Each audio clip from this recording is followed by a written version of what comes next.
Each season, summer, fall, and winter, spring, the Loft schedules a huge variety of classes, from fiction to writing children's lit to publishing to creative writing basics. Today, I'm thrilled to introduce teaching artist Emily Strasser. Emily, could you introduce yourself and tell us how you got involved with the Loft? Hi. So thank you, Savannah. Yeah, as you said, my name is Emily, and I moved to Minneapolis to do the MFA program in creative nonfiction at the University of Minnesota, and really fell in love with the city and stuck around. I think I started teaching at the Loft, must have been the summer of 2015. I knew other people who were involved. I had actually heard about the Loft even before I moved to Minneapolis. I had visited the Open Book Center and thought it was just like such an amazing resource and indicative of the incredible independent lit scene in Minneapolis. So I was really excited to get a chance to teach at the Loft. My first class, I think, was a youth summer class. And then from there, I've mostly done adult classes. And how has being in the MFA program, how do you think that's inspired the way that you teach? Yeah, well, the great thing about being a student is you get to learn from teachers, which seems kind of obvious, but I started teaching as a grad student and teaching creative writing while I was taking classes. And I found I was sort of more hungrily watching my teachers to see like, what do they do and how do they lead a good discussion? Things that I sort of took for granted when I was in undergrad or in other classes. It just seems kind of, oh, they just do it and the class kind of works. And suddenly I wanted to pay more attention. And so certainly I was really grateful to have that opportunity to watch other great teachers. And then also I learned so much from my peers who were teaching too. And we were always like exchanging tips and lesson plans and just talking about what had gone well and what had not gone well, and like learning from our students what worked and what didn't. So I think it was just like a really rich kind of collaborative environment in which to begin teaching. Absolutely. And you've taught multiple classes at the Loft. Like you said, you've taught youth classes and adult classes. Could you describe just a little bit of the classes that you've taught and are teaching, and then topics you're interested in teaching? Sure, yeah. So let's see, classes I've taught include personally voice nonfiction, which I am teaching this coming January. And basically it is what it sounds like. It's about personal voice nonfiction in a variety of different forms. So we do everything from kind of traditional memoir, personal essay to experimental lyric forms, more journalistic forms. And I was interested in that class sort of just in the way that the different ways that the personal voice can operate in nonfiction and the eye, the writer's eye and how that works. That has been really fun because it really, the flavor the class takes depends so much on the group and the experiences that they bring and all the individual eyes. So I've had some really great communities in that class. I've also taught a one-off grant writing for artists class, which is just like we do like a half-day workshop.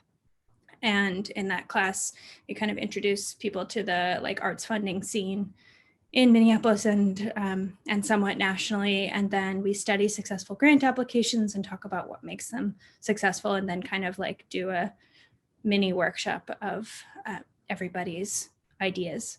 So I really enjoy that process of like helping people kind of hone, fine tune their like amazing dreams that they want to get funding for. That's really fun. And then I've taught a class called Right Now, which is, forgive the pun, spelled WRITE, starting a writing habit and sticking with it. And that's a class that's really close to my heart because it's all about writing process and developing a sustainable writing habit and finding inspiration and working through writer's block. And that's been something that's absolutely critical to me and always something I'm exploring and trying to get better at. And so I also like that class because I get everyone from people who are absolute beginners and just like want to give it a try to people who are, have been writing for a really long time, but are looking for more structure and support around that. And people really like learn from each other and support each other. And it's a really kind of self-directed class where students get to set their own goals and are kind of held accountable for completing the goals that they have. All the way out, I give a lot of tips and assignments and things that that people can try out and that can help them on their goals. And so then that's kind of propelled me into a new class that I'll be teaching this January. So sort of inspired by that first class, where we'll be using the kind of seminal, famous book, The Artist's Way, which is by Julia Cameron, has been beloved for, I guess it's just had its 25th anniversary. So for decades, by artists and writers, as a sort of course in, I think she calls it like creative recovery. So it's all about kind of tapping into our creative spirit within. And it's a funny book because it's sort of, it can be a bit new agey for some people and even for me, but it like works and people really love it. Even people who are like, oh, I don't know, like, is this embarrassing? And so I'm really curious to see, like, I'm really excited to teach that class and to do the course along with everybody. It's going to be a 12-week course, and we'll do like one chapter a week and really support each other. And there will be additional resources offered. So I'm really interested to see how that's going to go. So it sounds to me like you're drawing from craft, obviously, and your understanding of craft, but also creative process and the business and the day-to-day logistics of what it actually means to be a writer. And in your classes, no matter what they're based on, how do you find yourself drawing all of that in, especially that last part of what it looks like and what you have to do to really try and be a career writer?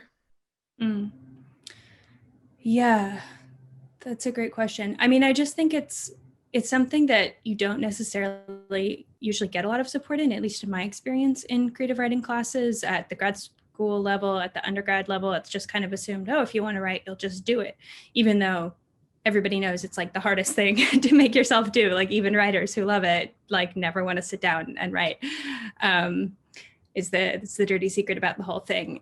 Even if you're happiest when you're doing it, it's very like confusing. So the only way I've ever been able to get myself to write is by having kind of pretty disciplined routines that help me. Like I'm a morning writer. So if I'm writing, I get up in the morning and I don't check my email and I don't check my phone and I sit down for however long I've determined. It could be an hour or it could be 4 hours or, could be 30 minutes, however much time I have that day. And some people are night writers and some people really can be like inspiration writers just when the mood hits, but that's not me. And I always love talking to writers about what works for them and like learning from that and learning from students what their sort of sustainable habits are. And by that same token, like,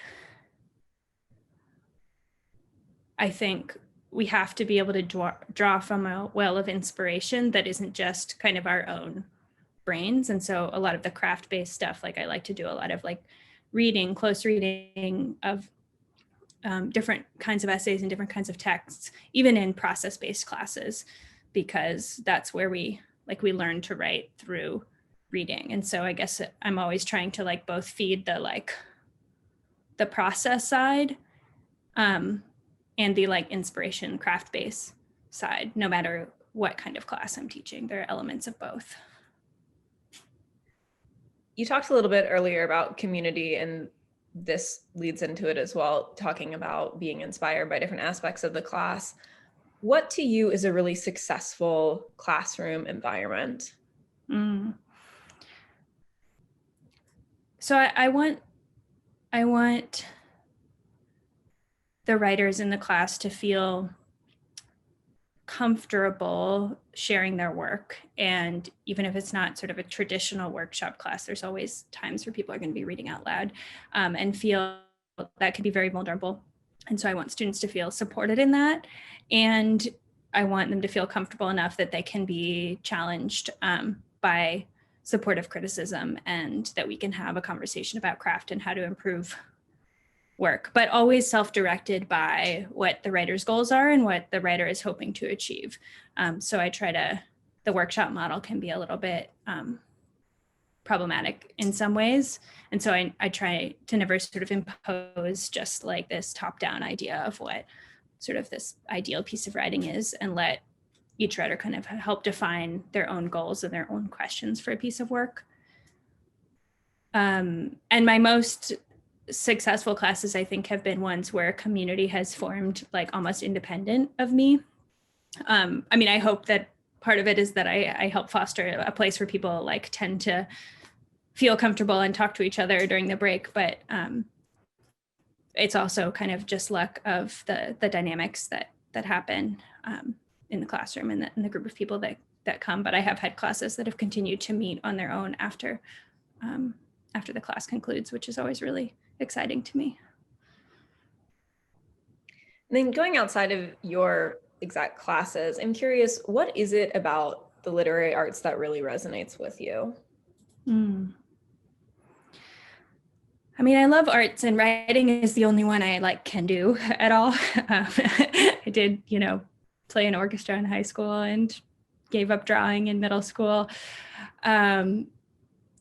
And so it resonates because it's the thing that I feel like I can access. I was always a really avid reader as a kid, and always kind of starting stories in journals and never finishing them. I guess for me, what inspires me to write is the desire to try to figure things out that I don't understand, and that kind of like nibble at the edge of my thoughts or memories. And so any piece, whether it's mostly I write nonfiction, although I've started to play with fiction recently as well, but anything I write that has life, I think, is driven by this kind of like puzzle, something that I feel like I want to say, but I don't know what it is, or a question that I feel like is really hard to answer. And I have a lot of different ways of trying to come at the question, but I don't know where it's going to lead.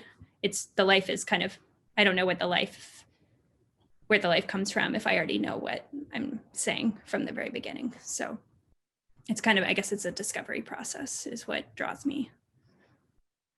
And outside of reading, this might be a difficult question. Outside of reading, what areas of your life inform your writing?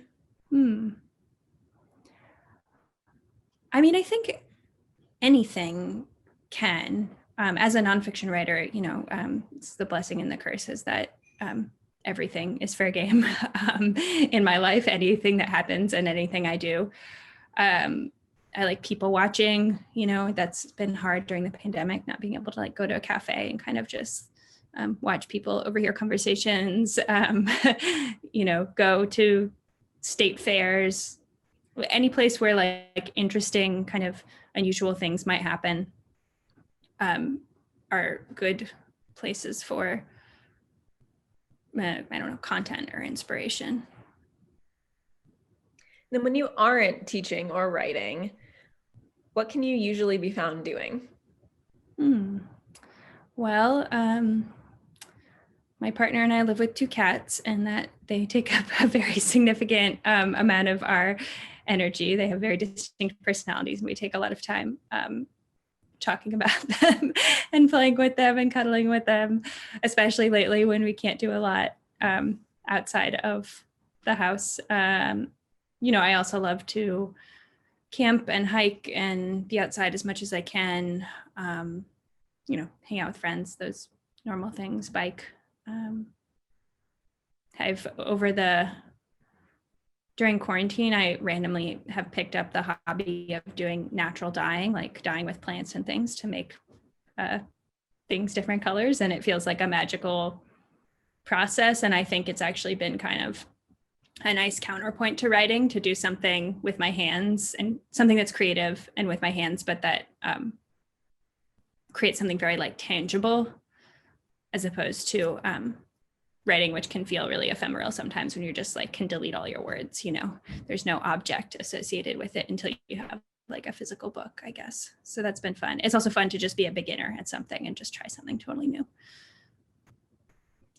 Well, thank you so much for sitting down with me today and talking about yourself and your classes. For those of you who are listening, you can find Emily's classes and all of the rest of the Loft's winter spring classes at loft.org/classes. Emily, I'm really looking forward to your class. I think it's going to go really well. Thank you so much, Savannah.